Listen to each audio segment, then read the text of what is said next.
Nos échanges de ce matin, l'échange format restreint que nous avons eu, puis en format élargi, nous ont permis d'avancer sur plusieurs dossiers. D'abord, nous avons évidemment abordé la guerre d'agression menée par la Russie contre l'Ukraine. Loin de se limiter au continent européen, ce conflit a des conséquences structurelles sur l'ordre international, ce tel que nous le connaissons depuis la Seconde Guerre mondiale. Nous partageons avec la Chine, membre permanent du Conseil de sécurité, la même volonté de préserver le cadre de la Charte des Nations Unies, qui fixe le principe de respect de l'intégrité territoriale et de la souveraineté des États. Les autorités chinoises l'ont rappelé à plusieurs reprises et je veux ici vous en remercier.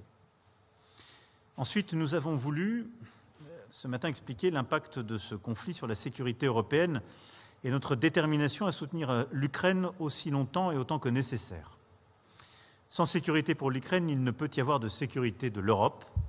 Pour autant, nous ne sommes en guerre ni contre la Russie ni contre le peuple russe, et nous n'avons pas non plus une approche consistant à rechercher un changement de régime à Moscou. Il ne faut pas là inverser les rôles. C'est le pouvoir russe qui souhaite s'en prendre au régime démocratique ukrainien et qui n'a cessé d'étendre ce conflit. Nous respectons les liens anciens qui unissent la Chine à la Russie, ainsi que les efforts qui ont été déployés pendant des décennies pour stabiliser cette relation.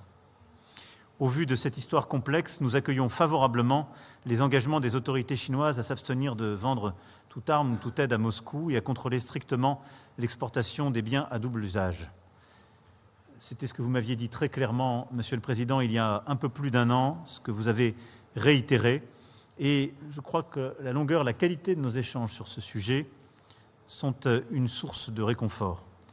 Nous devons maintenir un étroit dialogue sur cette question et sur la guerre en Ukraine, en particulier au vu des informations que nous pouvons avoir sur tel ou tel contournement par telle ou telle entreprise.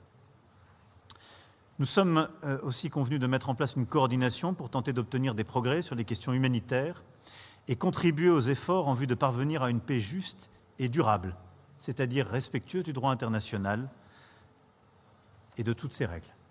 À ce titre, je vous remercie du moment de coordination que vous avez souhaité avant la visite du président Poutine en Chine, ce qui permettra aussi d'avoir un agenda commun et de pouvoir identifier les volontés ou non d'aller vers cette paix durable, c'est-à-dire celle qui permet seule la paix, la sécurité et la stabilité de toute la région, et c'est-à-dire une paix qui seule respecte le droit international. La conférence sera organisée par la Suisse le mois prochain, nous en avons parlé, et suite à vos concertations, nous pourrons revenir sur ce sujet, mais nous partageons le même objectif. À court terme, la sûreté nucléaire, la sécurité alimentaire, les questions humanitaires, mais plus largement obtenir une solution juste et durable, pleinement respectueuse du droit international et de notre charte. Nous avons également échangé sur le conflit au Proche-Orient et la montée des tensions dans l'ensemble de la région. Nous partageons à ce titre les mêmes préoccupations et les mêmes objectifs, à savoir parvenir à un cessez-le-feu immédiat pour libérer les otages, protéger les populations, faciliter la délivrance de l'aide humanitaire, encourager une désescalade régionale et rouvrir une perspective politique.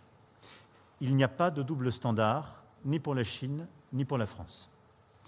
Cela vaut aussi pour l'Iran, dont la fuite en avant nucléaire porte de nombreux risques.